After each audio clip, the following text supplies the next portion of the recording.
Spotlight देऊन द्या त्यांना.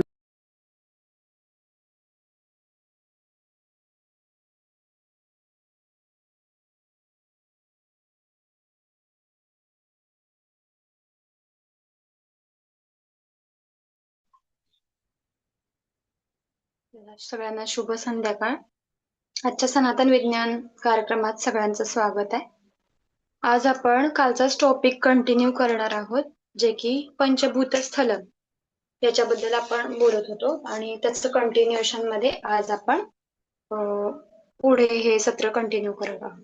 काल आपण 3 तत्व आणि त्याच्याबद्दलची मंदिरं बघितली, ते म्हणजे श्रीकाళहस्ती वायू तत्व, अरुणाचलेश्वर अग्नि तत्व आणि जंबुकेश्वर जलतत्व मंदिर. आज आपण बघणार आहोत थिल्लई नटराजन आणि एकांबरनाथ मंदिर, जे की रिस्पेक्टिव्हली रिप्रेझेंट करतात आकाश तत्वाला आणि पृथ्वी तत्वाला. पहिली गोष्ट तर ही दोनही मंदिरं तामिळनाडू मध्ये आहेत, तामिळनाडू राज्यात, जे की आपल्या भारताच्या दक्षिण दिशेला आहेत. जसं काल सांगितल्याप्रमाणे 3 मंदिरं ज्याच्यामध्ये जंबुकेश्वर, श्रीकाళहस्ती आणि थिल्लई नटराजन ही तीनही मंदिरं रेखांश म्हणजे अक्षवृत्तीय रेखांशाप्रमाणे म्हणजे जी व्हर्टिकल लाईन आहे भारताची, त्याच्यामध्ये तिन्ही सरळ एका रेषेमध्ये ती मंदिरं आहेत. तर आज आपण जे बघणार आहोत ते आहे थिल्लई नटराजन मंदिर, जे की नृत्याची देवता आपण म्हणतो, जी की आहे नटराज शिव, म्हणजे शिवांचं नटराज रूप म्हणजे जे नृत्य करताना आहे ते त्याचं मंदिर जे आहे ते आहे चिदंबरम येथे, तामिळनाडूचं चिदंबरम. बऱ्यापैकी सगळ्यांना माहिती असेल ऐकून ना. तर याची हे स्पेशली ओळखलं जातं त्याच्या स्थापत्य कलेच्या शास्त्रासाठी. हे 9व्या शतकामध्ये बांधलेलं मंदिर आहे. आणि ज्यावेळी या मंदिराचा इतिहास म्हणजे ज्यावेळी ना पूर्वी लोक विद्या मुखाने दान करायची, म्हणजे मुलं गुरुकुलात जायची आणि तिथून आचार्यांमार्फत तोंडी जे काही कन्व्हर्सेशन होतं त्याप्रमाणे त्यांना ज्ञानाचं आदान आणि प्रदान व्हायचं. काही काळानंतर असं व्हायला लागलं की जेव्हा ही मौखिक शिक्षा म्हणायची त्याला, मौखिक शिक्षा कमी कमी व्हायला लागली आणि लोकांना ज्ञानाचं आदान प्रदान होणं कमी व्हायला लागलं. त्यावेळी ही मंदिरांची संरचना झाली, स्पेशली पल्लव आणि चोळ राजवटीत. तर त्यावेळी त्यांनी या मंदिरांमध्ये असं काही कोरीव काम केलं की त्या कोरीव कामामधून किंवा जे असे नाटक, जसे आपण नाटक बघतो त्याच्यामध्ये एक एक अंक असतात, पात्र असतात, तशी पात्र किंवा तसे अंक, तसे पूर्ण चित्रच्या चित्र कोरली गेली पूर्ण मंदिरांच्या भिंतींवर, जेणेकरून जे ज्ञान मौखिक दृष्ट्या पुढच्या पिढीपर्यंत पोहोचलं पाहिजे यासाठी. तर हे वास्तुकलेचा एक उत्तम नमुना म्हणून हे थिल्लई नटराजनचं मंदिर आहे, जे की मंदिर स्थापत्य कलेसाठी प्रसिद्ध आहे. म्हणजे ही फक्त विटा आणि दगडांची रचना नाहीये, तर त्याच्यामध्ये तुम्ही म्हणू शकता संस्कृती, विज्ञान, अध्यात्म आणि प्राचीन म्हणजे आणि मध्ययुगीन काळातील मंदिरांचं निर्माणशास्त्र किती सूक्ष्म होतं. मी तुम्हाला काही फोटो दाखवेन त्याच्यामध्ये. तर तिथं 1 mm चं ड्रिल असणारी, जसं की साखळी आपण बघतो लोखंडाची साखळी, तर ती लोखंडाची साखळी डायरेक्ट दगडात बनवली, दगड एकमेकाला जॉईन करून साखळी जशी बनते ना. आणि मिनिमम 1 mm चं ड्रिल मशीन, जेणेकरून आपण होल करतो, तसं 1 mm चं ड्रिल म्हणजे त्या काळात केलं, ज्या काळात की काही तंत्रज्ञान म्हणू शकतो की माहिती नव्हतं. तर त्यांनी कसं केलं ते खरंच एक म्हणजे गूढ आहे. तर ह्यासाठी ते प्रसिद्ध आहे. ही मंदिर स्पेशली नागर आणि द्रविड शैलीत बनवलेली आहे. नागर शैली म्हणजे उत्तर भारतातली जे मंदिर कोणी बघितली असतील तर ती म्हणजे नागर शैली, आणि दक्षिण भारतातल्या मंदिरांची जी शैली आहे तिला द्रविड शैली म्हणतात. म्हणून म्हणतात बघा, द्राविडी प्राणायाम करू नको, म्हणजे द्रविड लोक म्हणजे जे स्पेशली वर्णानं सावळे असे म्हणू शकतो आपण, त्याला द्रविड म्हणतात. जे दक्षिणेकडचे लोक ना त्यांना द्रविड असं म्हणतात. तर या मंदिराचा पहिला आपण स्ट्रक्चर बघू कसं आहे.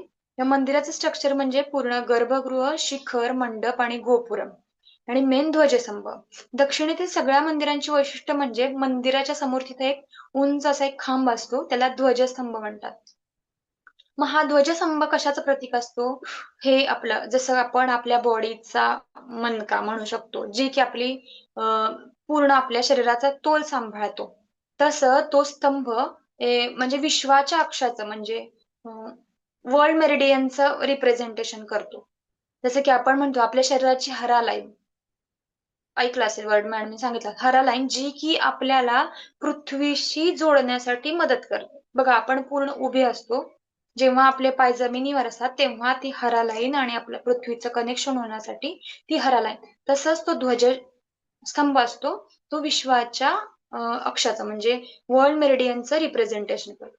गोपुरम दक्षिणेतल्या सगळ्या मंदिरांचं वैशिष्ट्य म्हणजे त्यांची मंदिरं छोटी असली तरी मंदिराचा जो एंट्रन्स आहे त्याला एंट्रन्स टॉवर म्हणतात, त्याला गोपुर म्हणतात आणि ते विशेषतः भव्य आणि दिव्य असतं. आणि त्यामध्ये वेगवेगळे म्हणजे महाभारत, रामायण आणि विविध शैलींचे चित्र रेखाटली जातात, जेणेकरून लोकांना ते चित्र बघून कळतं आणि ते चित्र बघून तुम्हाला सुस्पष्टपणे म्हणजे डायरेक्ट कथा येते. जसं की रुक्मिणी आणि सत्यभामाची कथा माहिती की श्रीकृष्णाने ते प्राजक्ताच्या फुलाचं झाड सत्यभामेच्या दारात लावलं होतं आणि त्याची फुलं रुक्मिणीच्या दारात जायची वाऱ्यानं. तर तुम्हाला तिथं डिक्टो दगडांमध्ये अशी कोरीव काम आहे की तुम्हाला ते बघून कळणार की ते प्राजक्ताचंच झाड आहे, हा कृष्ण आहे, ही रुक्मिणी आणि हे सत्यभामा. इतकी सुंदर म्हणजे कोरीव काम आहे तिथे. दुसरं म्हणजे मंडप, जे की असेंब्ली हॉल, जे की मंदिराच्या गर्भगृहाच्या एकदम पुढे असलेला हॉल, जिथं की म्हटलं का ना की सगळे भक्त एकत्र येतात, भजन किंवा डान्स जे काही सेवा असते ती सादर करतात. त्याच्यानंतर आहे शिखर. गर्भगृहाच्या उंचवर जी कमान असते तिला आपण शिखर म्हणतो. त्याला काय म्हणतो आपण, जे शिखर आकाशाच्या दिशेनं उंच असतं.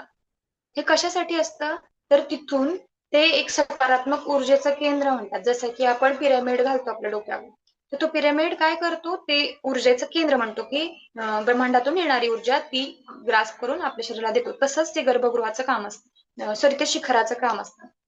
गर्भगृह म्हणजे मंदिरातला सर्वात मुख्य भाग, मध्यवर्ती भाग, जिथं की देवतेची मूर्ती स्थापित केली असते, स्पेशली जिथं शांत आणि अंधार असतं. आणि हे गर्भगृह प्रतीक आहे आपल्या, हे पूर्ण जे मंदिराची संरचना आहे ती आपल्या शरीराला रिप्रेझेंट करते. हे गर्भगृह म्हणजे आपलं हृदयाला रिप्रेझेंट करते. ते शिखर म्हणजे आपलं मस्तक, हे मंडप म्हणजे आपलं पूर्ण बॉडी पार्ट म्हणजे संपूर्ण शरीर, गोपुर म्हणजे आपला चेहरा आणि ध्वजस्तंभ म्हणजे आपल्या शरीराचा हरा लाईन किंवा मनका म्हणू शकतो, तो रिप्रेझेंट करतो. आता आपण या मंदिराची स्थापत्य कला बघूया. तर ह्या मंदिराची रचना अशी आहे की तिथं नैसर्गिक सूर्यप्रकाश येतो. मी काल सांगितल्याप्रमाणे इथल्या सगळ्या मंदिरांमध्ये मुख्य गर्भगृहात लाईट नसते. संपूर्ण म्हणजे जी देवतेची मूर्ती असते ती तेलाच्या किंवा तुपाच्या दिव्यामध्ये पूर्ण तिचा चेहरा फक्त दिसतो. इवन तिथले जे पुजारी असतात ना, जसं की आता पद्मनाभ स्वामीचं मंदिर आहे, जिथं की झोपलेला म्हणजे शेषशय्येवरचा विष्णू आहे, तर तो शेषशय्येवरचा विष्णू असा आडवा असतो. तर तो दिवा त्याच्या मुखाजवळ जरी लावला असला तर त्याच्या पायाजवळचा भाग अंधारात असतो. तर ते पुजाऱ्यांकडनं असं आपण कसं पंचारती ओवाळतो तशी आरती असते. जेव्हा तुम्ही आत जाता ना तेव्हा ते पुजारी पूर्ण त्याच्या चेहऱ्यापासून पायापर्यंत अशी आरती दाखवतात, जेणेकरून त्या मूर्तीचा प्रत्येक भाग तुम्हाला सुस्पष्टपणे दिसतो. तर हे खूप खास वैशिष्ट्य म्हणजे दक्षिणात्य मंदिरांचं आहे. तसंच इथं ना जी रचना आहे मंदिराची म्हणजे विदाऊट, जसं काल सांगितल्याप्रमाणे जसं आपण दोन विटा म्हणजे भिंत बांधताना दोन विटांच्या मध्ये सिमेंटचा वापर करतो, तसं या दगडांना इंटरलॉकिंगसाठी कुठल्याही गोष्टीचा वापर करत नाही. म्हणजे दगडात दगड फिक्स करून जी रचना केलेली असते, त्यामुळे हे मोठं मंदिर म्हणून इथली दगडी मंदिरं विशेष आहेत. पण ह्या इंटरलॉकिंगमुळे किंवा या इंटरलॉकिंग सिस्टीममुळे भूकंप जरी झाला तरी या मंदिरांना कोणताही धोका उद्भवत नाही किंवा जरी भूकंप झाला तरी ती सुरक्षित राहतात. जसं तुम्ही ऐकलं असेल ते की केदारनाथाचं मंदिर जेव्हा एवढी मोठी आपदा आली तरीही ते मंदिर सुरक्षित राहिलं. ते म्हणजे त्याच्या मागून जो दगड आला होता वाहत त्याच्यामुळं. आणि त्याचीही रचना अशीच आहे, इंटरलॉकिंग म्हणजे जे दगड ते इंटरलॉक करून ते मंदिर बनवलेलं आहे. संपूर्ण मंदिरामध्ये पौराणिक कथांचं चित्र, जिथं की रामायण महाभारत त्यांच्या पूर्ण भित्तिचित्र म्हणू शकतो आपण तसं मांडलेलं आहे. स्पेशली इथं हे नटराज मंदिर हे नृत्याची देवता भगवान शिव म्हणजे शिव तांडव करताना आपण म्हणतो ना, तर यामध्ये भरतनाट्यम जे कोण शिकत असतील किंवा माहित असेल तर भरतनाट्यमच्या 108 करण आहेत. करण म्हणजे मुद्रा आणि वेगवेगळ्या पोझिशन. तर मंदिराच्या खांबावर आणि भिंतींवर त्या संपूर्ण 108 मुद्रा कोरलेल्या आहेत.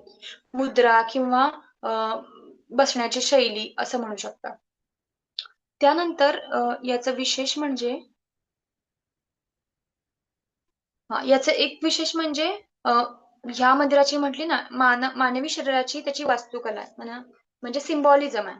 जसं की त्या गर्भगृहाचं जे छत आहे त्या छतावर 21,600 सोन्याची अशी पानं आहेत. जी की बेलाची पानं असतात ना बिल्वपत्र. तर ती बेलाची पानं आहेत जी की एकूण 21,600 आणि त्यांना खिळ्यांनी ठोकलंय म्हणजे ती पानं त्या छतावर किंवा मी त्याचा फोटो दाखवते तुम्हाला. ती पानं खिळ्यांनी ठोकलेली आहेत म्हणजे ती रिप्रेझेंट करतात. 21,600 म्हणजे सरासरी मनुष्य 24 तासात 21,600 जपा म्हणजे श्वास घेतो म्हणजे आपला श्वास येतो आणि जातो ते 21,600 वेळा. तर त्याचं रिप्रेझेंटेशन ती पानं करतात. त्यानंतर ती 72,000 त्यांना खिळे आहेत. म्हणजे ती पानं त्या छतावर चिकटवण्यासाठी खिळ्यांचा वापर केलाय. त्यात 72,000 खिळे आहेत. ते 72,000 खिळे म्हणजे आपल्या 72,000 शरीराच्या नाड्या. वरती गोपुरा म्हणजे ते पूर्ण मंदिराच्या गर्भगृहावर जी शिखर आहेत ती 9 शिखरं आहेत. ती 9 शिखरं मानवी शरीराची नवद्वार आपण म्हणतो. 2 डोळे, 2 कान, नाक, तोंड आणि आपली आउटलेट म्हणजे जे की उत्सर्जनाची जी आहे ती नवद्वारे आपली शरीराची ती रिप्रेझेंट करतात. त्यानंतर त्यातलं गर्भगृह म्हणजे जे मेन मंदिर आहे ना ते थोडंसं ना डाव्या बाजूला असं कल्ल्यासारखं वाटतंय. हे तुम्हाला लगेच समोरून गेल्यावर लक्षात येणार नाही. पण तिथं आम्ही एक बुक घेतलं होतं. त्याच्यामध्ये ते लिहिलं होतं. ते थोडंसं त्याच्याप्रमाणे बघितलं ना थोडंसं त्याचा झुकाव ना डाव्या बाजूला आहे. जो की रिप्रेझेंट करतो आपलं हृदय जे की आपल्या शरीराच्या डाव्या बाजूला आहे आणि संपूर्ण शरीराचं दळणवळण त्याच्यामुळे चालतं. त्यानंतर याचा वैज्ञानिक दृष्टिकोन म्हणजे हे आकाश तत्व. आता बघा आपण आकाश डोळ्यांनी बघतो.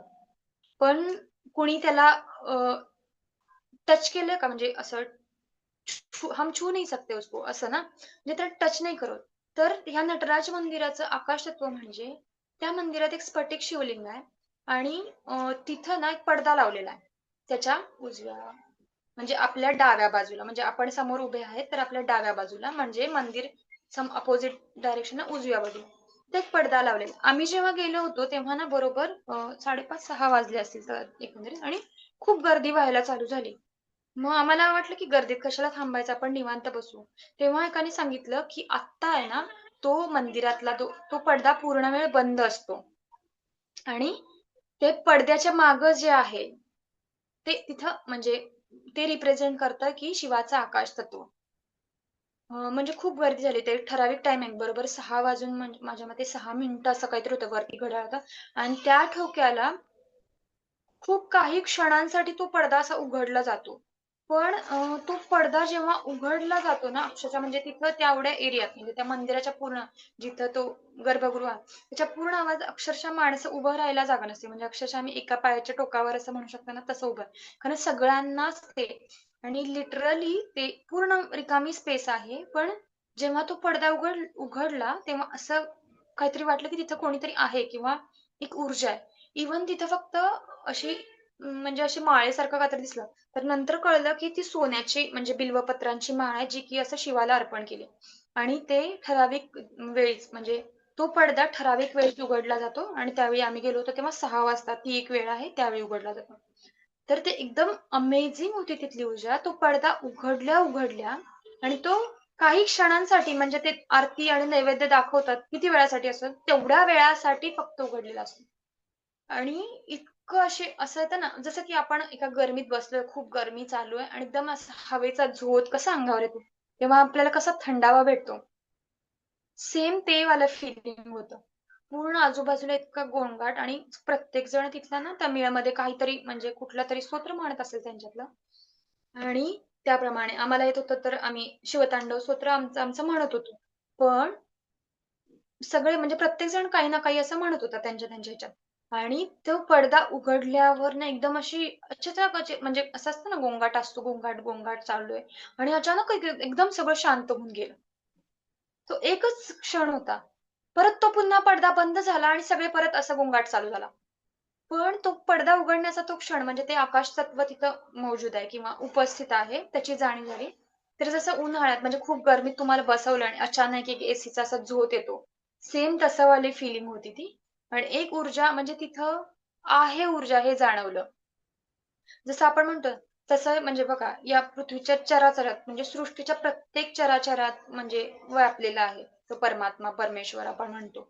पण तिथं का जाणवला? कारण तिथं म्हणजे जसं आपण बिलीफ तयार केलंय म्हणू शकतो किंवा तिथं ॲक्चुअली त्याचं पावित्र्य तसं राखलंय. जर आपण बघा जसं की आपण ध्यानाला एकाच आसनावर, एकाच ठिकाणी बसू तर तिथं तेवढी ऊर्जा तयार होते. हे आपल्यापैकी काही जणांनी अनुभवलंय. सेम तसंच इतकी ऊर्जा आहे त्या म्हणजे क्षेत्राला खूप सुंदर. आणि तिथलं स्पेशल म्हणजे तिथं ना जे भरतनाट्यम शिकतात किंवा जे लहान मुली तिथं म्हणजे लहानपणापासून मुलींना भरतनाट्यम शिकायला. म्हणजे एकदम छोट्या-छोट्या मुली जेव्हा पहिल्यांदा भरतनाट्यम शिकायला येतात, तेव्हा त्यांच्या गुरूंसोबत त्या त्यांचे घुंगरू आणि पूजा साहित्य वगैरे घेऊन येतात आणि तिथं म्हणजे पहिल्यांदा ते त्याला घुंगरू त्या चरणात, देवाच्या चरणाशी ठेवतात, त्याला नमस्कार करतात आणि तिथून त्यांच्या विद्येची सुरुवात करतात. त्या गर्भगृहाच्या समोर इतका मोठा मंडप आहे ना, तर तिथं नृत्य सेवा दिली जाते. स्पेशली म्हणजे तिथं म्हणजे आम्ही गेलो होतो तेव्हा इतका सुंदर म्हणजे भरतनाट्यमचा कार्यक्रम चालू होता आणि स्पेशली तो असा नाही की म्हणजे इलेक्ट्रॉनिक म्हणजे कॅसेट लावून वगैरे नव्हता. लाईव्ह म्युझिक होतं म्हणजे त्यांचे टीचर गात होत्या, ते बोल होते ते नृत्याचे बोल गात होत्या. बाजूला मृदंग आणि ते व्हायोलिन सारखं एक वाद्य घेऊन 2 वादक बसले होते. त्याच्या तालावर त्या मुली म्हणजे नृत्य सेवा देत होत्या. आणि तिथं अशी प्रथा आहे, की कोणताही मोठा डान्सर किंवा कुठलीही मोठी कला असू दे, ती कला तुम्ही त्या देवतेला म्हणजे त्या नटराजाला अर्पण करतात. म्हणजे जेव्हा मुली पहिल्यांदा विशारद वगैरे होतात तिथं म्हणजे भरतनाट्यमची सगळ्यात लास्ट स्टेज येतं, की तुम्ही भरतनाट्यम डान्सर म्हणून घोषित होतात. त्यावेळी ती पहिली सेवा ते लोकं त्या चिदंबरमच्या मंदिरात देतात. आणि तिथली ऊर्जा इतकी अप्रतिम आहे त्या घुंगराच्या नादाने. तो पूर्ण आजूबाजूचा असं म्हणतं इव्हन दो म्हणजे माझ्या घरच्या लोकांना इतकं डान्स वगैरे आवडत नाही किंवा तरीही आम्ही कंटिन्यू सांगितलं ना 1 ते 1.5 तास तो कार्यक्रम बघत होतो. इतका अप्रतिम होता आणि त्यात पूर्ण त्या डान्समध्ये पण त्यांनी पूर्ण कृष्णाच्या लीला आणि महाभारतातली आणि रामायणातली पात्र काहीही न बोलता फक्त आणि ते तर त्यांची गाणी ना सगळी तमिळमध्ये होती. आम्हाला त्याच्यातलं म्हणजे एक अक्षरही कळत नव्हतं. तरी त्यांच्या अभिनयावरून, त्यांच्या नृत्यावरून कळत होतं, हे कुठलं पात्र आहे किंवा हे काय आहे.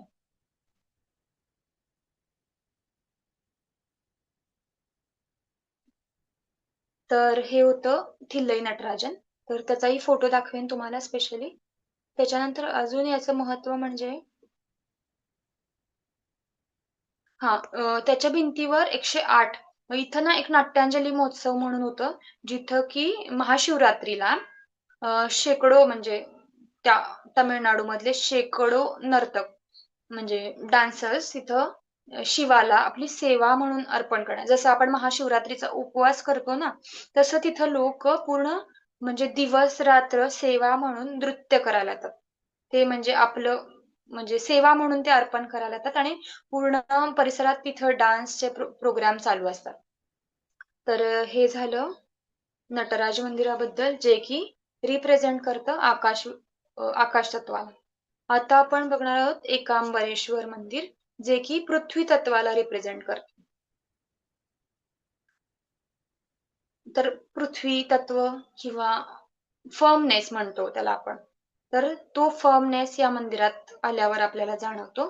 पहिलं तर हे एकांबरेश्वर मंदिर आहे कांचीपुरम. आपल्याला कांचीपुरम फक्त साड्यांसाठी प्रसिद्ध आहे असं माहिती आहे. कांजीवरम साडी म्हणतो आपण त्याला. तर ते कांचीपुरममध्ये हे एकांबरेश्वर मंदिर आहे आणि हे अर्थ एलिमेंट म्हणजे पृथ्वी तत्वाचं रिप्रेझेंट करतं. याची पहिला एक आख्यायिका अशी आहे की कांचीपुरममध्ये वेगवती नावाची नदी आहे. अ, आणि एकदा झालं की आणि माता पार्वती तिथं ध्यान करण्यासाठी येत होत्या म्हणजे. एकदा शिवांनी काय ठरवलं की आता आपण पार्वतीची परीक्षा घेऊया.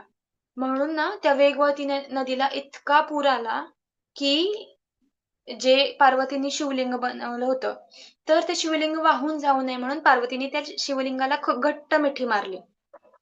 ते पाण्याचा म्हणजे फ्लो चालूच आहे त्यांच्या अंगावरून. मग ते पार्वतीच्या म्हणजे ह्याच्यावर खुश होऊन, त्याच्या पार्वतीने जी सेवा दिली होती त्याच्यावर खुश होऊन भगवान शिव प्रसन्न झाले.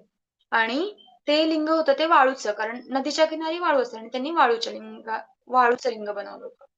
मग त्यावेळी शिवांनी पार्वतींना विचारलं, की आता तुम्हाला काय हवंय म्हणजे मी प्रसन्न झालं. तर त्यावेळी पार्वतींनी शिवांना सांगितलं, की तुम्ही माझ्याबरोबर म्हणजे लग्न करा.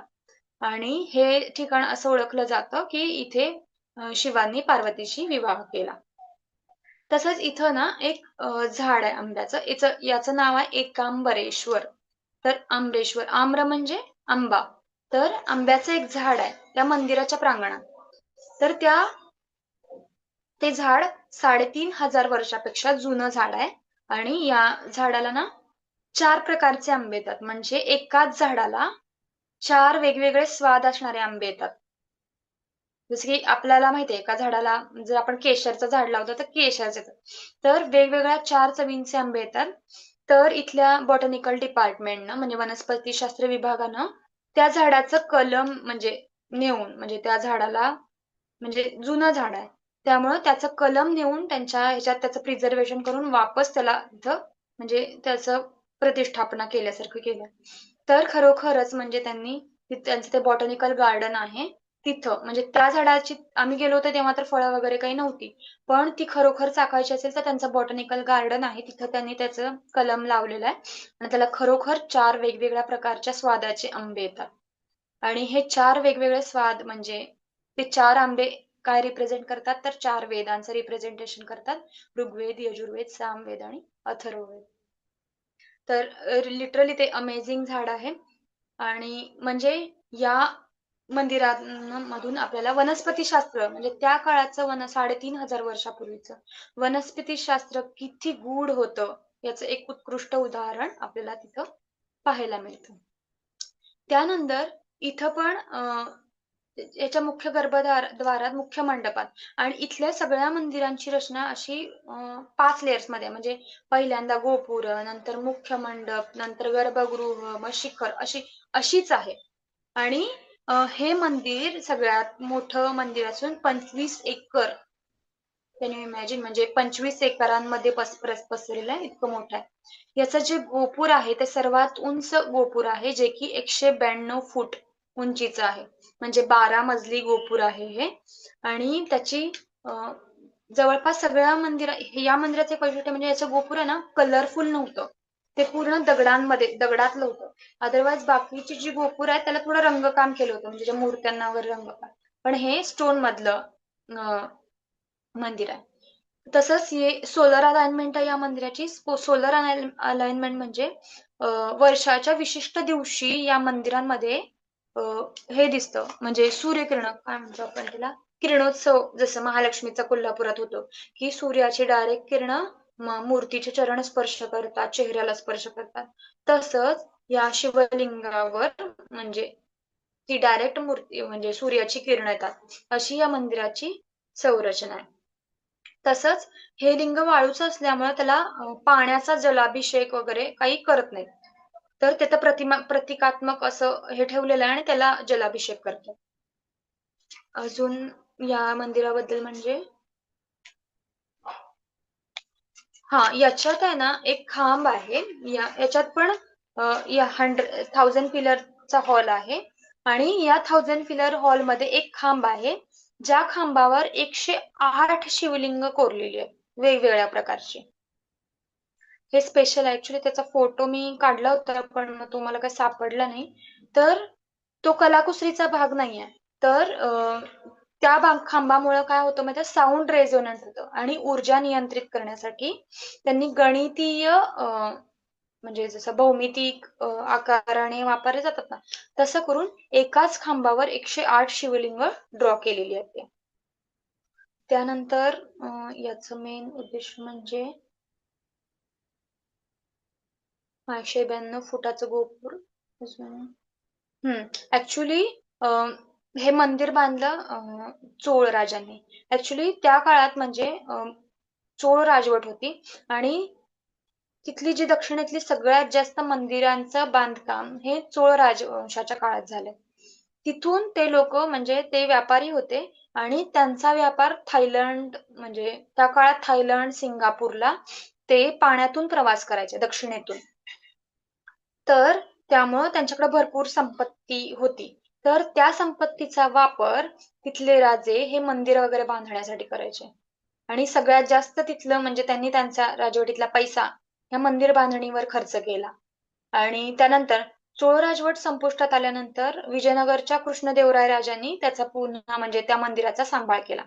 पहिली गोष्ट इथली म्हणजे इथली मंदिरं जशी उत्तरेतली मंदिरं नष्ट झाली आहेत किंवा आपल्या इकडं काशी विश्वेश्वर वगैरे त्याच्यावर हल्ले झाले, तसे दक्षिणेकडे हल्ले झाले नाहीत. त्यामुळं म्हणजे परकीय सत्तांचे त्यामुळे इथल्या मंदिरांचं स्थापत्यशास्त्र अबाधित राहिलं आणि त्यामुळे आपल्याला ते आता बघायला मिळतं किंवा आपण ते अनुभवू शकतो. पण ह्याच्यावरनं एवढंच कळतं की म्हणजे आपली भारतीय संस्कृती किंवा हे सनातन आहे ना, सनातन धर्म किंवा हे याच्या मागचं एक गूढ विज्ञान आहे, जे की किती हजारो वर्षांपूर्वी आपल्या पूर्वजांनी अं, लिहून ठेवलंय म्हणा किंवा या वास्तूच्या रूपातून आपल्यासाठी जतन करून ठेवलंय. इट्स रिअली अमेझिंग म्हणजे. त्यानंतर ओके हे सांगितलं मी की तिथं वाळूचं शून्य. सुजाता मॅडम मला होस्ट बनवाल मी कारण माझ्या ना इमेजेस शेअर करते जेणेकरून तुम्हाला म्हणजे मला रेफरन्स देता येईल.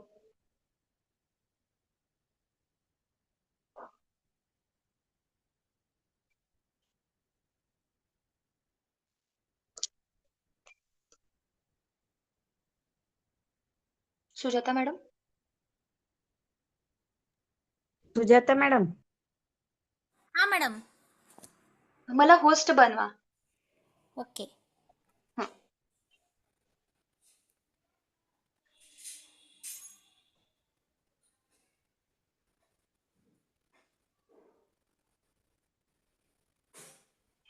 Okay thank you. मी आता माझी स्क्रीन शेअर करते.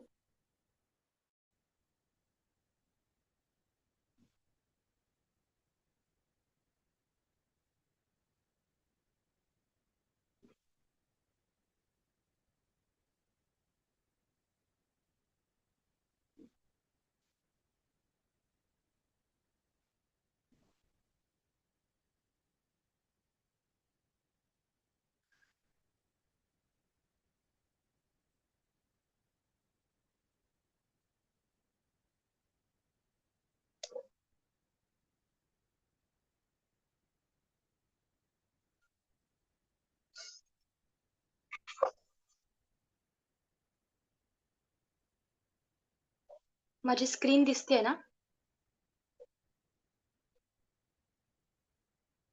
माझी स्क्रीन दिसते? हो दिसते. हो मॅडम हा दिसते. Okay thank you. हे बघा हे जे मी सांगितलं होतं हे आहे चिदंबरम मंदिराचं गर्भगृहाचं स्ट्रक्चर जे की वरचं गर्भगृहाचं म्हणजे छताचा भाग आहे. तर हे छत ना ऍक्च्युली ना पिरॅमिड सारखं आहे ना घुमटाकार आहे ना गोलाकार. ह्या मंदिराचं स्ट्रक्चर आणि हे जे तुम्हाला पानांचा आकार दिसतोय ही आहेत ती जी की बिल्वपत्र म्हणतात. जी की असं म्हणलं जातं की ही सोन्याची आहेत म्हणून हे सोन्याचे बिल्वपत्र आहेत आणि ती 21,600 पूर्ण छताला 21,600 आणि ही जी बिल्वपत्र म्हणजे त्या छतात ठोकलेली आहेत ती त्यासाठी जे खिळे वापरतात ते 72,000 जे की आपल्या नाड्यांना रिप्रेझेंट करतात. वरती हे जे तुम्हाला दिसतंय मिनिट.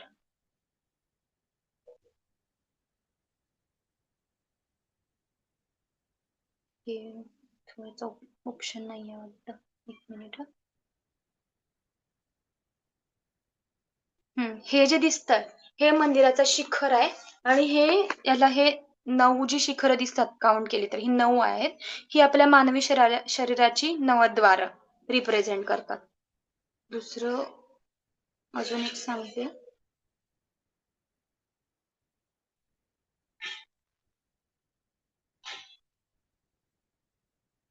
हे एक आहे हे ना एकांबरेश्वर मंदिरातलं श्रीयंत्राचं चित्र आहे. जे की भिंत हे आपल्या खाली जसं आहे ना म्हणजे जमिनीवर आहे.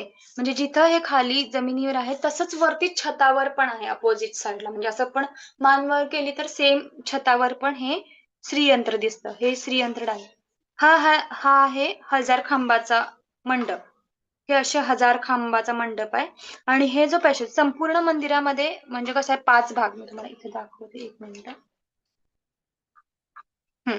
ही बघा ही रचना आहे सगळ्या 5ही मंदिराची रचना ही आहे अशी. ही 5th एन्क्लेवर म्हणजे आउटर पार्ट. हे चौथा म्हणजे असे चौकोनी जर मंदिर पकडलं 5वा, चौथा, दुसरा, तिसरा असे लाईन आहेत. आणि मध्ये बरोबर ते लिंग किंवा ते गर्भगृह असं आहे. हे जे स्ट्रक्चर आहे जलतत्वाचं अपोलिंगम. जे की आपण जंबुकेश्वर टेम्पल जे की कावेरी नदीच्या किनारी बसलंय आणि कंटिन्यू आणि हे असं थोडस म्हणजे खालच्या बाजूला आहे. जेणेकरून ते कशासाठी केलं की पाण्याचा कंटिन्यू फ्लो म्हणजे नैसर्गिक पाण्याचा प्रवाह त्या शिवलिंगावर नेहमी चालू राहतो. यानंतर हे जे खांब दिसतात हे ऍक्च्युली बघा वरती तुम्हाला हे असं सिंहासारखं हा प्राणी दिसत असेल तर ना तो त्या प्राण्याचं नाव काहीतरी मी विसरले ऍक्च्युली. तर तो प्राणी त्यांचं राजचिन्ह होतं. त्या चोळ राजांचं राजचिन्ह होतं. त्यामुळं तिथल्या सगळ्या मंदिराच्या कलाकुसरीत हे चिन्ह दिसतं.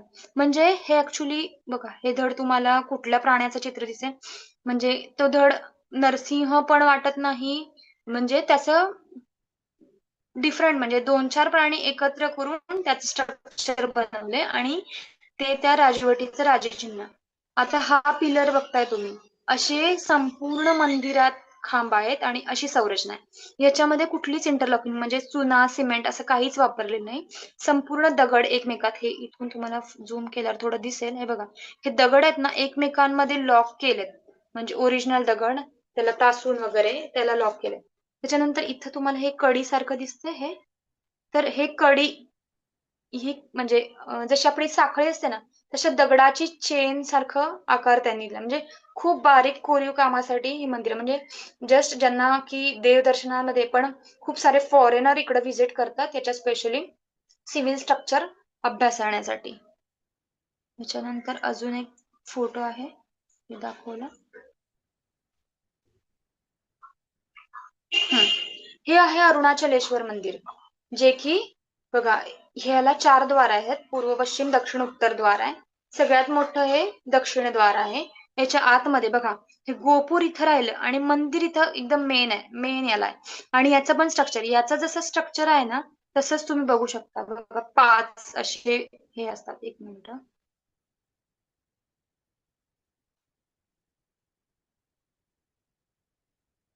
हे बघा हे 5 लेयर्स असतात. हे झालं गोपूर मेन हे गोपूर म्हणजे एंट्रन्स. त्याच्यानंतर हा आतला भाग दुसरा, हा तिसरा, हा ह्याच्यातला चौथा आणि मेन याच्या हे जे गोपूर उंच दिसतंय याच्या आतमध्ये मेन असतं ते गर्भगृह असतं आणि तिथं मेन मंदिर असतं. म्हणजे इथून आतपर्यंत तर इथं काय आहे या गोपुरातून आतपर्यंत जाताना तुम्हाला हे मिळतं म्हणजे मोबाईल वगैरे अलाउड आहे. 1 मिनिट.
सुलक्षणा मॅडम, आवाज येतोय माझा?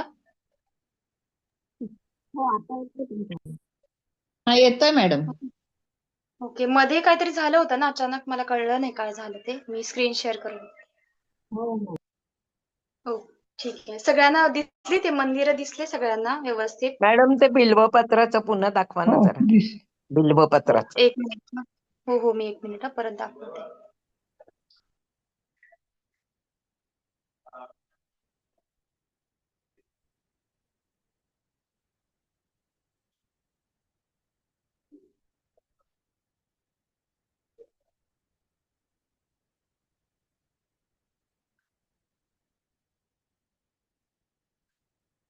हे एक दाखवायचं होतं मला, की ही 4 मंदिर आहेत ना हे.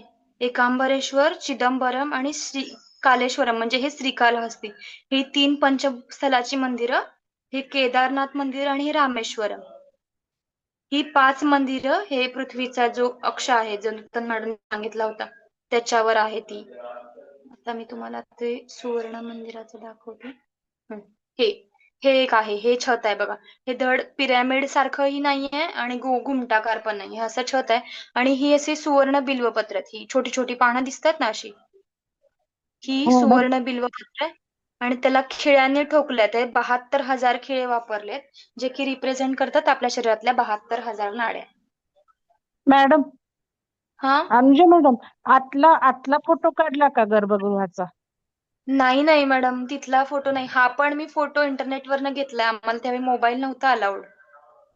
हो मोबाईल वरूनच घेतले, पण हा, आतला नाही मिळाला का? कारण नाही. आतमध्ये आता हे जसं बिल्वपत्राचं आहे ना मंदिर हा, कळस, हा. तसं आतमध्ये पडदा जेव्हा हटतो त्यावेळेला काय सांगितलं तुम्ही? हो. ते पडदा जेव्हा हटतो ना, तिथं असं ना, असे म्हणजे बाकी काहीच नव्हतं तिथं. पूर्ण जसं सांगितलं ना, असं गरम, म्हणजे पूर्ण गरमीत उभे आहोत आणि एकदम असे थंड हवेचा झोत येतो. तसं मी एका सांगते क्षणासाठी सगळे. त्याचे अर्थ. हं, प्रत्येक हे जे मंदिर आहेत ना, मी गेले होते त्यावेळेला ध्यान करून हा, घेतलं होतं का ग्रुपचं? कोणी सांगेल हं. का? चिदंबरम मंदिरात म्हणजे नटराज मंदिरात गेल्यानंतर इकडच्या साऊथच्या काही मंदिरामध्ये गेल्यावर त्या वेळेला मी तुम्हाला ध्यान करायला सांगायची. हो सुलक्षणा हो मॅडम आठवतंय हो का? हो कोणाला आठवतंय? हो आठवलं मॅडम म्हणजे मला. तुम्ही तिकडे असताना आम्ही इकडे ध्यान करायचो. हा, मी तुम्हाला कारण सांगितलं होतं मॅडम तुम्ही. ही मंदिर आहेत ना खूप गूढ आहेत तुम्हाला सांगते. आणि आत्ताच्या मी ज्या वेळेला तिथे गेले त्यावेळेला त्या सगळ्या ऊर्जा प्रमुख केल्या जात होत्या. आता याचं गूढ मी सांगेल, मॅडमनं म्हटलं होतं मी काही व्हिडिओ ऐका, तर ते जाऊ दे, गूढ ते जाऊ देत. पण इथे मी तुम्हाला सगळ्यांचं ध्यान करून घेतलेलं आहे, त्यामुळे वाईट काही हो वाटून हो घेऊ नका. वाईट वाटून घेऊ नका. मी सांगते हे चिदंबरम मंदिर आकाश तत्वाचं आहे. मॅडम म्हटल्या पडदा हटवल्यानंतर काहीच नसतं. याचं रहस्य सांगते मी काय आहे.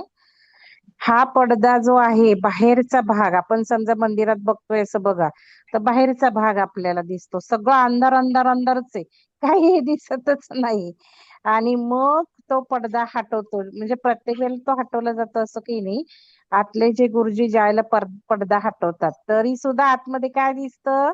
आतमध्ये फक्त बिल्वपत्रांचा माला दिसते, म्हणजे हार दिसतो. बाकी कोणीच नाही, कारण आकाश तत्वाला ते हार घातलेलं आहे. कुठल्या मूर्तीला हार घातला नाही. ऍक्च्युली आपल्या प्रिन्सिपल प्रमाणे हे मंदिर खूप महत्वाचं होतं.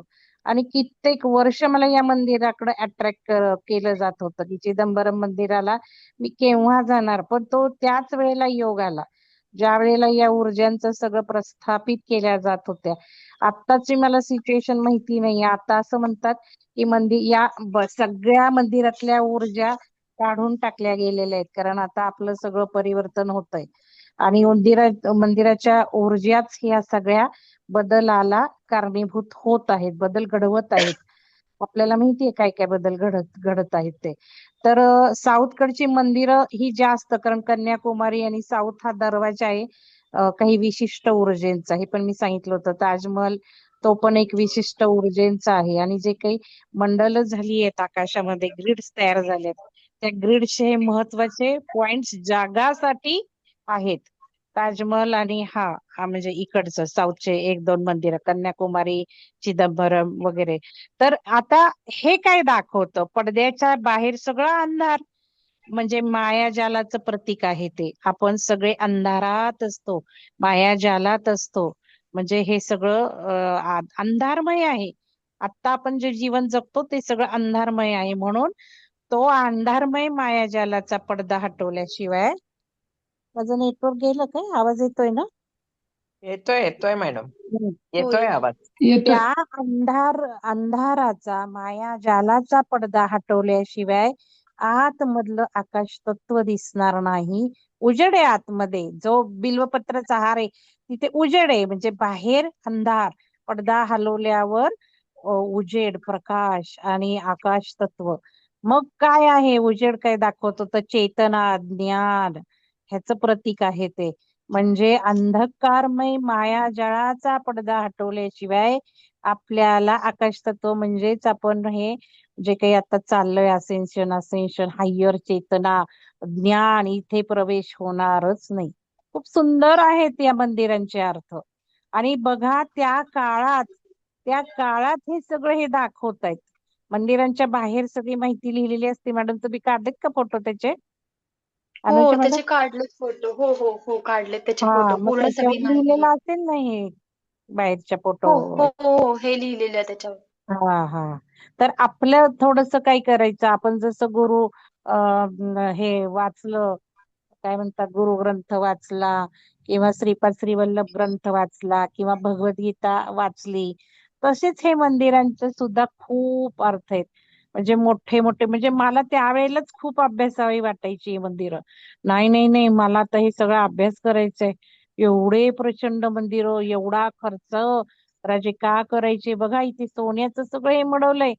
सोन्याचं का बरं, हो. सांगेल का मला कोणी?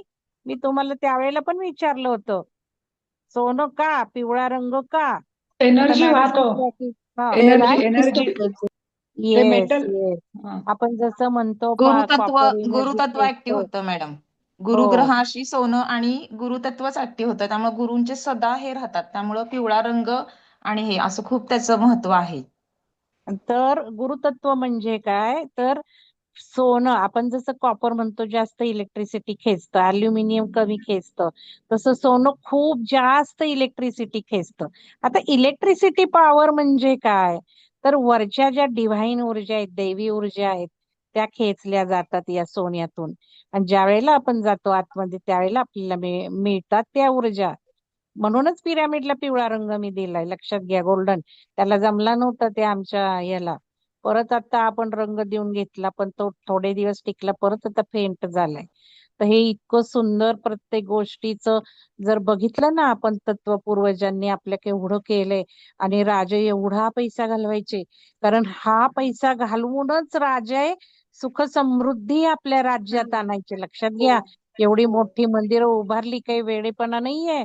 त्या सगळ्या प्रजेला त्या ऊर्जा खेचून द्यायचे, की त्या प्रजेची उन्नती हो, त्या प्रजेला आकाश तत्व मिळो. आता मॅडम म्हटल्या गुरुतत्व मिळो. म्हणजे काही कोणी गुरु गुरु करत माणसांची पूजा नाही करत बसायची, पाद्यपूजा. हे तर वरती गुरु आहे आकाशात, आकाशाची पाद्यपूजा. गुरुची वरच्या पूजा म्हणजे ध्यान. ध्यानातनच आपल्याला हे सगळं घेता येतं, ब्रह्मरंध्रातून. हे थोडस खूप सुंदर सुंदर आहे.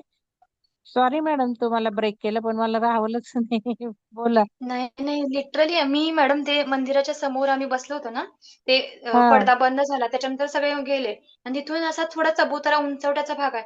तिथं डोळे बंद केल्या केल्या ध्यान लागतं. म्हणजे माझं त्यावेळी मी म्हणजे एवढं ध्यान नाही करायचे कंटिन्यू. कारण डिव्हाइन ऊर्जा येते ना तिथे. या जागतिक आणि ऊर्जा खेचल्या जातात. आपला भारत एवढा समृद्ध आहे, हे मंदिरं बिंदिरं केवढे हो, प्रशस्त, पैसे तुफान पैसे घालवलेत राजे राजवाड्यांनी. दक्षिणेत जास्त आहे, त्यामुळे दक्षिण लोक बघा, दक्षिण लोक खूप त्या देवळांमध्ये वेळ घालवतात. हो, आणि हो, ते मोठे केवढे आहेत, पटांगणच केवढी आहेत हो त्यांची. त्यांचं चालत एवढं जायला लागतं. एकरामध्येच. म्हणजे ही मंदिरं ना एका दिवशी एकच केलं पाहिजे, पण अनफॉर्च्युनेटली तसं होत नाही. त्यामुळे तुम्हाला जायचं असेल ना, तर तसं स्वतःच स्वतः करा. खूप ऊर्जा घेत चला. मी तर खूप मंदिरात ध्यान केलेलं आहे, किती काही असू देत. मॅडम मी आपण पहिल्यांदा ट्रिप ध्यानाला काढूया. महत्व दिलंय तिथे. अ आपण ट्रिप काढूया या मंदिरांची. हे नाही मॅडम, सगळीच मंदिरं तिथे खूप हे आहे. अशी हो ना. गोडच 4-5 मंदिरं हो, तरी केली खूप पाहिजेत मंदिरं आहेत आपल्याला. तिथं. खूप म्हणजे तिथं माहितीये का गल्ली-बोळांमध्ये तुम्हाला तिथल्या माणसांची घरं छोटी दिसतील, खरं मंदिरच मोठी आहेत तिथली. आणि हम्म. सकाळ झाली की ते हे ऊर्जा घ्यायला जातात. तर मी तिथे विचारलं, हो, म्हणजे मनात माझ्या विचारलं, हे सगळं मी तुमच्याशी शेअर केलं, तुम्ही विसरताय. पायानी अनवाणी का चालत जायचे, एवढं अनवाणी का चालत जायचे? हो, तर मी हो. विचारलं ग्रुपला, मला ते भासायला लागलं, एवढे का आतमध्ये मंदिरं ठेवले, इतकं बाहेर काढायच्या चप्पलान जायचं चालत, चप्पल नाही काही नाही. आणि 20-20 30-30 अर्धा तास लागतो आतमध्ये जायला हो, चालत. जायला. मी विचार केला, तुम्हालाही ग्रुपवर विचारलं. शेवटी मला उत्तर मिळालं ते पृथ्वी तत्व घेण्यासाठीच, की अनवाणी राईट. चाला, त्या भूमातेतनं सुद्धा ऊर्जा येते. आपल्या हारा लाईन मधनं ऊर्जा आपण सतत घेत असतो. आता आपल्याला तीच कमी पडलीये. आज अमृता मॅडमचं आणि माझं पण थोडं डिस्कशन झालं. तर त्या म्हणाल्या, हे जे सगळ्या विध्वंसक ऊर्जा चाललेल्या आहेत, त्याला 2 गोष्टी थोड्याफार फरक करू शकतात. एक जे आकाश तत्व आपण घेतो, ते एक आपण आकाश तत्व ध्यानातून घेतो. ध्यान ध्यान खूप करायला पाहिजे. मी तुम्हाला काही गोष्टी सांगू शकत नाही. पण जवळ-जवळ 2 ते 3 तास ध्यान घडलंच पाहिजे. कारण या ऊर्जा खूप सुंदर येतायत, तशाच विध्वंसक ऊर्जा खूप जास्त येतायत. त्यामुळे तेवढं ध्यान करण्याची गरज आहे. नंबर 1 ध्यान. नंबर 2 सूर्य उपासना. सूर्याचं घेतलंच पाहिजे आणि आता, कारण तो सूर्य सगळा क्रांतिकारक, भले आपल्या शरीराला त्रास होऊ देत. जेवढं ते सूर्य टाकतोय पृथ्वीवर, त्याच्यातून सगळ्या गोष्टी घडतायत. हाडांवर घडतायत, तुमच्या बुद्धीवर, ब्रेनवर घडतायत, तुमच्या सगळ्या नर्व्हज वर घडतायत. खूप विपरीत परिणाम घडतायत. पण ते घ्यायचं तरी सुद्धा सूर्य. आणि तिसरं म्हणजे हे काय बरं म्हंटलंय मॅडम, सूर्य आणि हा पृथ्वी तत्व. पण मग पृथ्वी. मी मॅडमला म्हटलं, मॅडम हे महत्वाचं नाहीये, कारण प्रत्येक जण आता जाणारच आहे. त्यामुळे वाचाईकडे लक्ष द्यायचंच नाही. हे घेऊन काय करणार आहे करून करून? 1-2 वर्ष चांगला राहील. पण बरोबर. त्याच्यापेक्षा हे जरी केलं तरी जे व्हायचे ते होणारच आहे शरीरावर. म्हणून मी प्रश्न विचारला होता ध्यान ग्रुपवर, की काय होतंय सांगा मला. मी का विचारला तो प्रश्न? काउन्सिलिंग 2 दिवस झालं, म्हणजे भरपूर वेळ गेला. आणि त्याच्यामधून कळलं की खूप त्रास होत खूप. म्हणून ग्रुपला विचारलं, तर ते ग्रुपनी इंडिकेट केलं की त्रास सगळ्यांनाच होतोय, पार तळपायापर्यंत होतोय. आणि डोक्यापासून तळपायापर्यंत होतो. मेंदूवर सुद्धा आपल्या ग्रुप मधल्या परिणाम व्हायला लागलेले आहेत. एवढंच वाक्य मी बोलते. आणि म्हणजे नेहमीच्या रेग्युलर लोकांच्या सुद्धा व्हायला लागले ते. तर मी अमृता मॅडमना म्हटलं, मॅडम इकडे फोकस द्यायचा नाहीये, कारण हे सगळं वाचून व्हायचं ते होणारच आहे. असं काही नाही की ध्यान करतो म्हणून हे होणार नाही. पण ध्यान तरी सुद्धा करायचं आहे. होऊ देत काय व्हायचे ते शरीराला. ते शरीर जे काही होतंय ते उत्क्रांतीसाठीच होतंय. आपल्या महत्वाचं काम आहे की या ह्याच्यात या सगळ्या डिव्हाइन ऊर्जा घेऊन चेतना वाढवायची, भले शरीरावर काही होऊ देत. आणि मी तुम्हाला लॉजिक सांगते, जेवढ्या या ऊर्जा घेतल्या जाणार तेवढ्या त्या शरीरावर क्रांती, परिवर्तन घडवणारच आहे. प्रश्न आपला आहे की आपण या शरीराला जपायचे, का आपण त्या साधनेतनं चेतनेची उत्क्रांती करायची, आपलं अपलिफ्टमेंट करायचंय. तर ह्या मंदिरांची तीच कारणं होती, राजांनी एवढी सगळी बांधायची. स्वतःची तर प्रगती व्हायचीच त्यांची, हे सगळं बांधून सगळ्या ऊर्जा एवढ्या जनाला, प्रजेला दिल्या यांनी, राजांनी या ऊर्जा. म्हणून स्वतःच्या ग्रोथ झाल्या त्यांच्या, म्हणून ते स्वतः एवढे समृद्ध होते. लक्षात घ्या, हे सुद्धा आपल्याला या मंदिरातून शिकवलं जातं. आणि प्रत्येक राज्यामध्ये जेवढी मोठी मंदिरं त्यांनी बांधली, तेवढ्या राज्यातली प्रजा खूप समृद्धीकडे गेली, खूप समृद्धीकडे गेली. तर मानोजा मॅडम करा कंटिन्यू. हो, अनुजा बरोबर मॅडम, म्हणताय मॅडम. हां, ही सोन्याची पानं किती आहेत म्हणालात? 21,000 ना? 21,600 जो की 24 एकवीस तासात हजार आपण श्वास सहाशे घेतो आणि त्याला जे 72,000 खिळे म्हटलं ना ठोकले मॅडम तुम्ही? नाही, काय? किडे 72,000 आहेत, बरोबर. 72,000 खिळ्यांनी ती हम्म म्हणजे त्या हम्म हम्म. 72,000 ह्याच्यावरती ठेवली नाड्या. ती हं. 72 नाड्या. हा, आणि आणि संख्या हे किती वरचे यांची? कशाची? 21,600. बिल्वपत्रांची संख्या? 21,600 21,600 जपा, जसं जपा जपा आपला श्वास चालतो तसे हा 21,600 बिल्वपत्र आणि ती 72,000 खिळ्यांनी त्या पूर्ण छताला ठोकले. ते 72,000 नाड्या हम्म. आणि ही वरची जे 9 स्तंभ दिसतात, शिखरं दिसतात, ते 9 शिखरं म्हणजे आपल्या शरीराची नवद्वार. हो, ते ऐकलं मी. सांगा पुढचं. आणि तुम्ही जसं म्हणाल मॅडम की तिथल्या राजांनी दिलंय जनतेसाठी ते मंदिर बांधली, तर अजूनही तुम्ही म्हणजे अजूनपर्यंत कधीच ऐकलं नाही आपण की दक्षिण भारतात भूकंप आला आणि पूर आला आणि एवढं वाहून गेलं आणि कोरडा दुष्काळ पडला. बघा, कधी आपण ऐकलं नाही. तिथं इतकी समृद्धी आहे की म्हणजे इव्हन तो तुम्ही तिथं असं त्यात अजून एक सांगायचं म्हणजे बघा, मॅडमने एक व्हिडिओ टाकला होता आपला सुदर्शन पिरामिडचा, की सुगंधी गजरे का घालतो? तर तिथं माहितीये का, कितीही गरीब घरातली स्त्री असू दे, म्हणजे ज्यांच्याकडे पैसे नाही, तरीही त्यांच्या केसात म्हणजे प्रत्येक स्त्रीच्या केसात गजरा असतोच. हे एक वैशिष्ट्य आहे. त्यानंतर तिथं म्हणजे जिओग्राफिकली या मंदिरांची रचना म्हणा किंवा मंदिरांच्या रचनेमुळं जशी त्यांना ऊर्जा भरपूर आहे, त्यामुळे तिथं समृद्धी खूप आहे. इव्हन दो त्यांच्या दारात ज्या रांगोळ्या काढलेल्या असतात, ते तुम्हाला माहिती असेल की ते तांदुळाच्या पिठानं ते लोक हाताने गेरू सारून तांदुळाच्या पिठानं रांगोळ्या काढतात आणि खरोखर तिथं ते म्हणजे ती रांगोळीतलं ते दाणे खायला चिमण्या किंवा पक्षी येतात. हे आम्ही स्वतः बघितलेलं. इव्हन दो त्यांच्या घराचे जे उंबरठे असतात, आपण म्हणजे पूर्वीच्या काळी उंबरठा पूजन करतो, तर तिथं कितीही मोठा बंगला म्हणजे मोठ्या मोठ्या बंगल्यांमध्ये पण आम्ही ते बघितलंय की त्यांच्या उंबरठ्यांना पिवळ्या हळदीचा लेप म्हणजे हळदीच्या पाण्याने ते धुवून तिथे हळदी कुंकू लावून आणि प्रत्येकाच्या दारात रांगोळी दिसणार. इव्हन या मंदिरांमध्ये पण रांगोळ्या त्यांनी काय आता काढणं शक्य नाही म्हणून पूर्ण कलरने पूर्ण फ्लोअरमध्ये पेंट करून घेतलंय.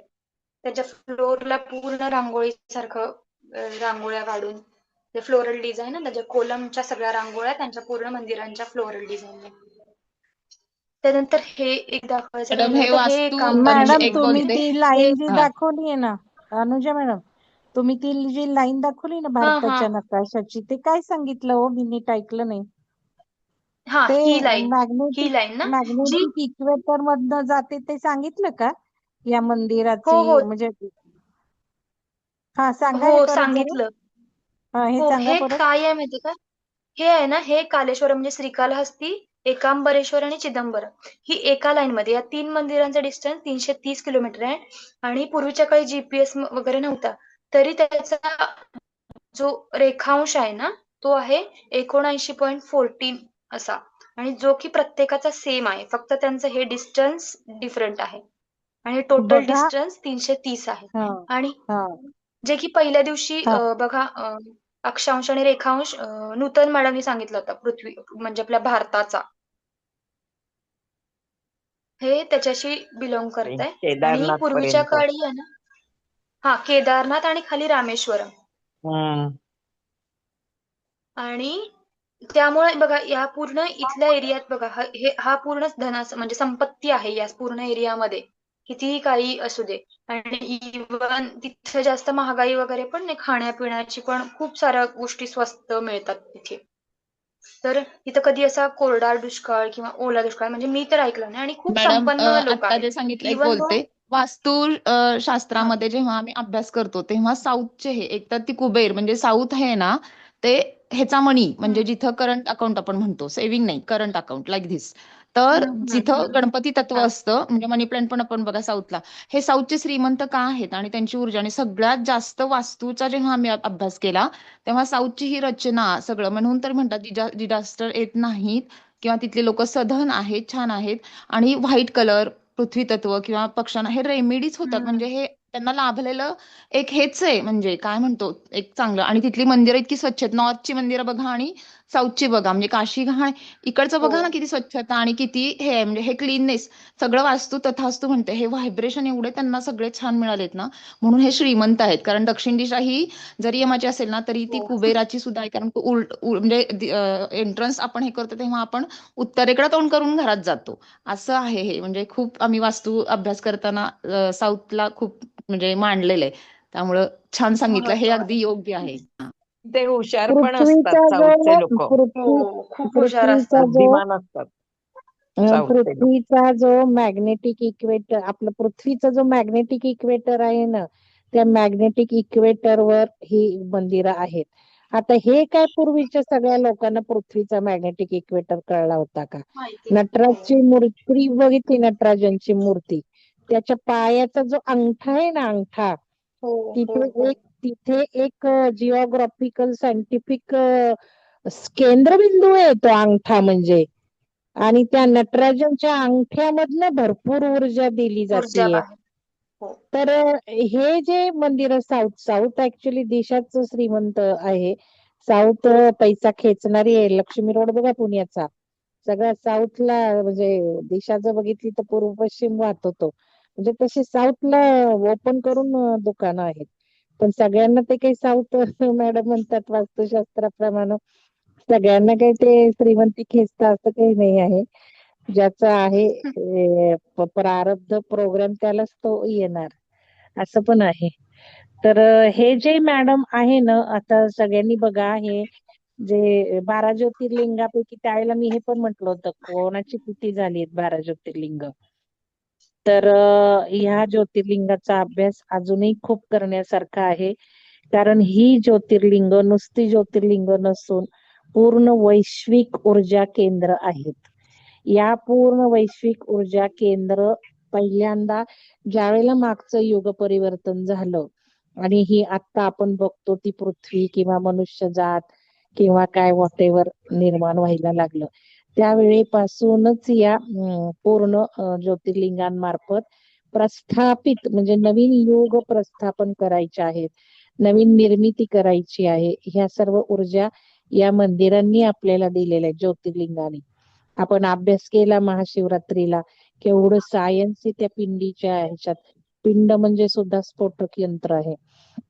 आणि या सगळ्या ऊर्जा या ज्योतिर्लिंगामधनं मिळून मिळून मिळून मिळून सगळं युग परिवर्तन झालं मागचं. आणि जे काय आपण बघतो किंवा आपल्याला हिस्टॉरिकल माहिती आहे ते निर्माण केलं. आता काय करतायत ही ज्योतिर्लिंग? आता सगळी ही नवीन निर्मितीची ऊर्जा हेच आणली जात आहेत. म्हणजे पूर्ण जे काही बदल होत आहेत, भौगोलिक बदल होतोय, व्हॉटेवर काही होतंय, सगळं आपण निसर्गाचं बघतोय किती चक्र ढासळले, हे सुद्धा सगळं या मंदिरांद्वारेच होत आहे. म्हणजे पूर्ण जिओग्राफिकल ऍस्ट्रॉलॉजिकल ज्या काही ऊर्जा आहेत या मंदिरातून आपल्याला मिळतात. आणि आपण फक्त जाऊन त्या पिंडीसमोर नमस्कार करतो, वाहतो. हे न करता तिथे ध्यान करणं फार गरजेचे, ऊर्जा ग्रहण करायचे असतील तर. तर हे सुद्धा खूप खूप रहस्य आहे ते. घ्या मॅडम पुढे. अनुजा मॅडमना मी रिक्वेस्ट केली हो की आपल्या ग्रुपसाठी जाऊन जरा आपण ध्यान करू दोघी तिघी म्हणून. अनुजा मॅडम काय आम्हाला बोलवत नाहीत नाशिकला. मॅडम आम्ही आता इकडे 1 वर्ष झालं आम्ही स्वतःच तिथं इतकी गर्दी आहे ना मॅडम त्र्यंबकेश्वरला की असू कंटिन्यू दे हो, 6-7 गर्दी असू दे, आपल्याला काय बाहेरच हा आपल्याला बसायचंय ध्यानाला. शिखराचं करायचंय. आपल्याला काय आभाराचं नाही महत्व, आपल्याला त्या हो शिखरात. कळसातून जी ऊर्जा येते ती घेऊन ग्रुपला आपल्या द्यायची आहे. हो चला नक्की ठीक मी आहे, मी तसंच म्हणते करते. असं योग येईल तेव्हा बोलवेलच. हो चला सांगा पुढचं. हो, हे एकांबरेश्वर मंदिर आणि हे आहे ते आंब्याचं झाड. आता नंतर त्यांनी म्हणजे दुसऱ्या चोळ राजानंतर जो कृष्णदेवराय होता त्यांना नंतरचं हे थोडंसं स्ट्रक्चर केलंय. आणि या आंब्याच्या झाडाला 4 विविध प्रकारच्या चवीचे म्हणजे 4 चवीचे आंबे येतात, जे की रिप्रेझेंट करतात 4 वेद, जे की अगोदर सांगितलं. आणि इथं ना याचं गर्भगृहाचा तो माझ्याकडे फोटो नाही आता. तर याच्या मुख्य म्हणजे गर्भगृहाच्या अगोदर जो मंडप असतो ना, त्या मंडपात पूर्ण शिवलिंग आहे. ऍक्च्युली त्यावेळी आम्ही म्हणजे शोधत होतो की कशा त्याच्याकडे ना त्या प्रत्येक शिवलिंगाच्या तिथे ना काहीतरी तमिळमध्ये लिहिलं होतं. आणि ते अशी म्हणजे पूर्ण जसं मंडप असतो ना, तर मंडपाच्या कडेने सभोवताली अशी शिवलिंग आहे. आणि ही जवळपास 108 शिवलिंग जशी खांबावर आहेत, तेच त्या पूर्ण मंदिरात ही शिवलिंग आहे. आणि इथं स्पेशली म्हणजे ना, वरती छतावर ना एक चित्र काढलेलं आहे. तर ना ते चित्र तुम्ही असं समोर जर डोकं वर करून बघितलं ना, तर ते काहीच चित्र कळत नाही. पण आहे ना, तुम्ही आरसा किंवा एक काच अशी घेऊन आहे ना, अशी म्हणजे जमिनीवर ठेवली, तर त्या चित्राचं रिफ्लेक्शन येतं आणि त्याच्यात कळतं. आणि ती श्रीकृष्णाची रासलीला आहे वरती. पण असं वरती मान वर केल्यावर आहे ना, त्या छतावर काही कळत नाही. आणि असं मोबाईल किंवा काचेचं काही गोलाकार वस्तू अशी ठेवली ना, तर त्या चित्राचं त्याच्यात म्हणजे आरशासारखी रिफ्लेक्शन होतं आणि त्याच्यात पूर्ण व्यवस्थित चित्र दिसतं, की वरती काय काढलंय ते. म्हणजे त्या काळातली त्यांची म्हणजे स्थापत्यकला इतकी प्रगत होती, हे त्यावरनं दिसून येतंय. आणि हे म्हणजे झाड रिप्रेझेंट करतंय, की वनस्पतीशास्त्र म्हणजे बॉटॅनिकल किती म्हणजे पूर्वीच्या काळी म्हणजे आपण आता म्हणतोय, की विज्ञान किती प्रगत झालंय.